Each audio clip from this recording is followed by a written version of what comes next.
Hi, welcome to my YouTube channel. Today we will be learning about Science Class 10 Chapter 1 Chemical Reactions. So first we will go to what is chemical reaction. So it is the process in which reactants is converted into products with new properties. So what are the indicators that the chemical reaction is happening is, first we will see the color change, then there will be gas evolution or temperature change or precipitate formation. So temperature can change either from a higher temperature to lower temperature or lower temperature to higher temperature. Color change can be when it is converting from acid to base or basic to acidic. Now coming to second part, that is chemical equation. Now there are two types, unbalanced and balanced. So we'll look at unbalanced first. So first is Mg plus O2 gives MgO. Now if you look here, there are two atoms of O, and in reactants if you see there is only one. So this is unbalanced. Now we need to balance it. Now what we will do, since there are two, we'll add 2 over here. So 2 Mg plus O2 gives 2 MgO. Now there are 2 Mg and 2O. So 2O and 2 Mg. So important thing is it must follow law of conservation of mass.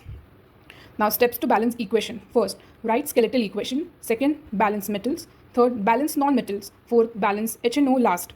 And fifth is check atoms.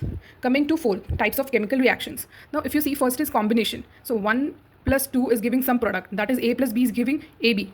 Similar, you can see in example CaO plus H2O gives CaOH whole twice. Decomposition is AB splitting into two parts, A plus B. So CaCO3 will split in two parts, CaO plus Ca2.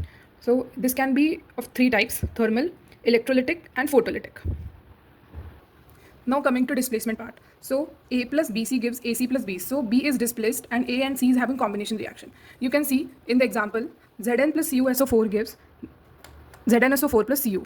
In double displacement reaction, AB plus CD gives AD plus CB. So A is displaced with D, C and C is displaced with V. So there is double displacement. Here only one element was getting displaced. So Na2SO4 plus BaCl2 gives BaSO4 plus 2 NaCl. Now Na2 is with Cl and Ba is with SO4. So it includes precipitation and neutralization. Coming to oxidation and reduction, you see it is very simple.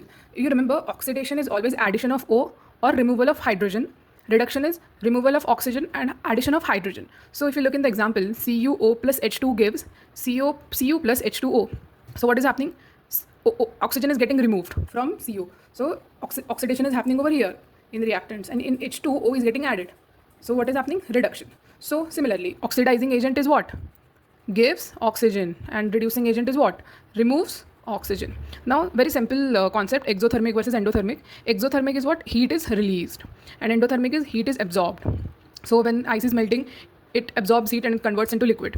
Very simple example. And heat is released like when it gets converted into ice. Very simple example. You can learn to keep this in mind. And these are the chemical reactions for examples. And the last topic of this chapter is corrosion and rancidity. So corrosion is, you must have seen getting rusted, your bikes getting rusted or something. So it is similarly slow destruction of metals. So how you do it? Corrosion happens when it comes in the contact of air and water. So how you prevent it? By painting, galvanization and oiling. And how you prevent rancidity? Rancidity is what? Oxidation of fats, that is getting oxygen atoms you get.